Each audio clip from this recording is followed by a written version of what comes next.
Hi everyone, COVID taking centre stage on my latest video, but for a different reason this time, and that is the end of COVID, as the government puts it. So from the 24th of February, it's expected that the last remaining restrictions will go. And importantly, from an employment law context, the question this leaves for us as business owners is, what do we do about staff who might contract the virus going forwards? So the difficulty is that the Omicron variant in particular is still very transmissible, and case numbers are still, particularly high across the UK. If the government removes the mandatory restriction on isolation, what can we as businesses do to protect ourselves, our colleagues, and ultimately absence levels at the end of the day in the face of that new guidance? The first thing to point out is that the government is preparing guidance, so we'll release some information to employers as to how they might act moving forwards. But I expect this will simply state employees are discouraged from going to work in the event that they do contract the virus, just as if they contracted a cold, flu, or any other transmissible illness. That leaves the discretion with the employee, and it leaves the burden and the onus on the employer to then take action as a result. Now that puts us in difficulty as the employer, because at present we can lawfully require an employee to self-isolate if they return a positive test, and in other limited circumstances that might affect unvaccinated individuals as well, such as household contacts of a positive case, and that in turn allows us to pay statutory sick pay only, unless the contract provides for greater benefits. Now, once the restrictions are lifted, we won't have that lawful basis to reduce pay to that level if we require somebody to isolate.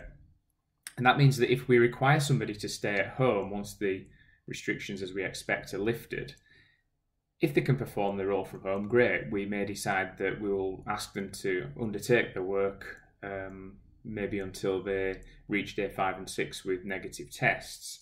That is unless they are too unwell to work with the virus. If they can't work at home and they're presenting themselves as ready and willing to work, this is where the major headache arises. Because if they are willing to work and we send them home, we've got an obligation to pay full pay. If we don't send them home, does the risk of transmission of the virus increase in the workplace, and are we protecting our staff to an acceptable extent? So the risk is largely therefore for those who can't work from home, test positive, and not ill themselves, and therefore want to come to work.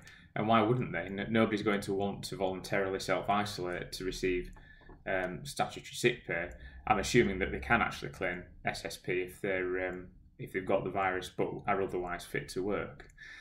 So we could require employees to submit to testing and perhaps reflect the current position. So do we say we want people to test on days 5 and 6? We will pay you to stay at home, or you can work from home until that happens.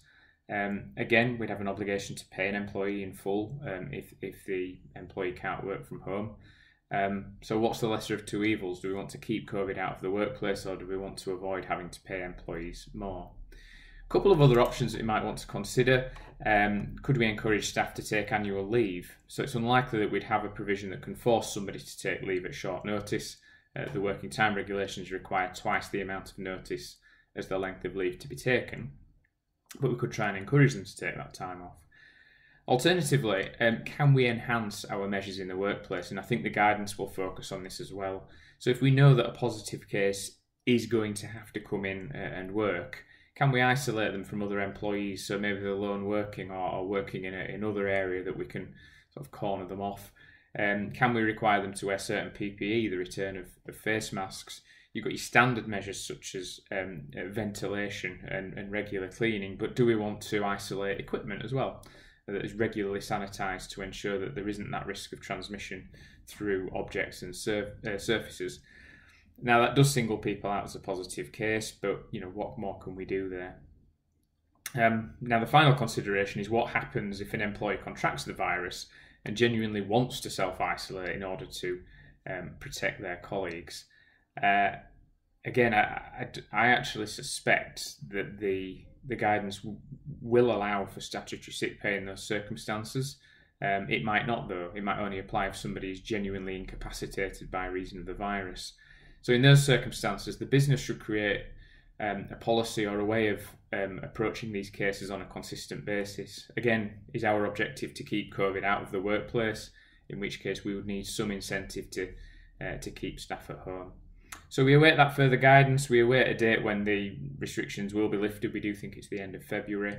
If you have any considerations that you want to discuss in the meantime, please do get in touch.